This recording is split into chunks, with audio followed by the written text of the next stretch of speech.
माझ्या आयुष्यात हा अंगावर काटा उभारण्यासारखा प्रसंग आहे. ज्या वेळेला मी या तालुक्यामध्ये हिंडत होतो, एक माणूस माझ्याकडे आला, चळवळीचा म्हटलं, साहेब माझ्या मुलीचं लग्न करायचंय, 10,000 रुपये भरायचे, मला ओळख ना, माझी ओळख नाही. मी म्हणलं मला तुझ्या विश्वास कसा ठेवायचा. म्हणजे माझ्या घरी आम्ही घरी गेलो, जी साडी आई नेसली होती ती मुलगी जेव्हा मला माझ्या समोर आली, आईची साडी बदलून ती साडी घालून विषयाला असलेली गलती मी पाहिली. निर्णय केला त्या दिवशी कोकणेश्वरचे माथे बाळाला लावल्याने ठरवलं किती पैसा दिला तरी चालेल, पण कष्ट तरी बापाला हात बसवून देणार नाही. मोफत सांगूला विवाह सोहळ्या तालुक्यामध्ये केले. 6,500 पेक्षा जास्त लग्न या महाराष्ट्राच्या मातीमध्ये आपण लावला. माझ्या मुस्लिम बांधवाला जवळ घेतलं, त्यांच्या जो नांदुरेमध्ये मोफत सांगूला विवाह सोहळे केले, त्यांच्यावर चिंतनमध्ये मोफत सांगूला विवाह सोहळे. हे कशासाठी? मला काही माझे मित्र भेटले. ते मित्र मला बोलले, दादा आमच्या खरं तर लोकांमध्ये खूप शिक्षण होत नाही. मुलगा सीए व्हायच्या परिस्थितीमध्ये वडील सायकलच्या मोठ्या करतात, जर ताकद दिली तर हे कुटुंब सीए होईल, शिकून पुढे जाईल. मला चंद्रकांती भेटले, मला शबीर भाई भेटले, मला सगळ्यांनी त्या कुटुंबाची परिस्थिती सांगितली. माझा पुढचा विचार केला नाही, आपल्या सीएची पैसे भरले आणि ते कुटुंब सीए झालं ही माझ्यासाठी अनेक सगळ्याची बाजू आहे. ते मला खूप आनंदाची बाब. काय काय लोकांना असं वाटतं, तुम्हाला मी सांगतो अतिशय प्रामाणिकपणे, मी या तालुक्यामध्ये जो पाचकांत झालो, मी जे भेटतोय, वयाच्या 34-35 वर्षी मी मुंबई सोडली. वयाचं 35 वर्ष मला असं मुंबई सोडायचं वय नाही, पण केवळ ही माती आणि ही माणसं आणि तुम्ही दिलेला प्रेम, मैत्रीचं नातं, हे सर्वश्रेष्ठ नातं. मी आपल्याला प्रामाणिकपणे सांगतो, माझे खूप भाव येणार झाले. संपूर्ण असलेल्या तालुक्याला लाखोचा चेहरा दिला, 90 लाखापेक्षा अधिकचा पैसा खिशातला घालून आज झांबरशेठ तांबे, माझे आमदार कैलासवासी म्हणजे श्रीकृष्ण तांबे यांच्या नावाने आपण स्टेडियम बांधलं. त्या विषयी तुम्ही साक्षीला आहे.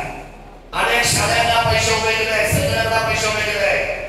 मला त्याचं दुःख नाही की पैसा किती गेला.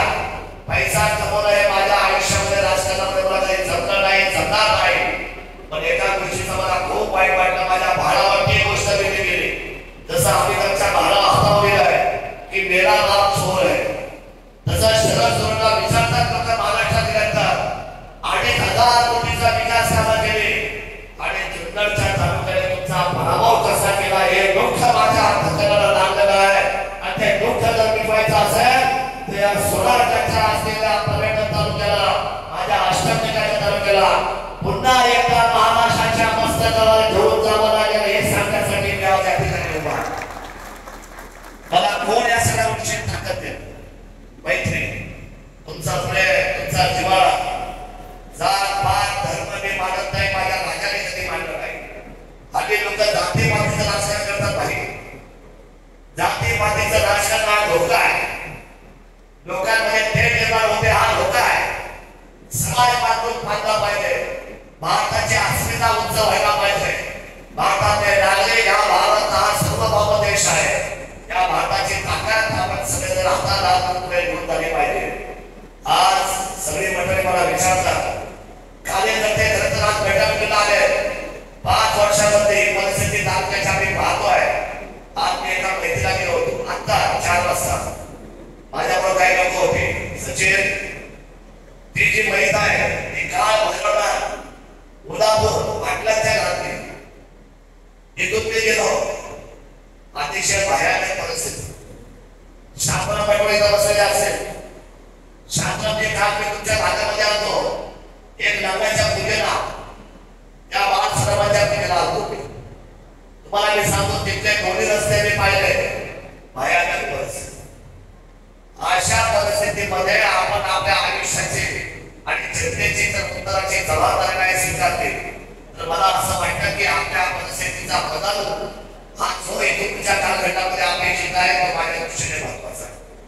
मी आज प्रत्येक बाजूने फक्त विकास, जुन्नर, पर्यटन, अष्टविनायक, आपली रोजगार, आपल्या बेरोजगारीची रोजगारी, आपल्याला उद्याचा मिळणार शेतीच्या बाबतीतला व्यवसाय वाढीचा विषय, माझ्या आण्या पठाराला मिळणारं पाणी, उद्या माझ्या बच्चीला असलेल्या वड्याच्या उजव्या तालुक्याला मिळणारं पाणी, माझा दाण्या घाट आणि माझ्या आण्या पठारची MIDC माझ्या स्वप्नामध्ये येते ते मला पूर्ण केले पाहिजे, ही आमची नैतिक जबाबदारी आहे.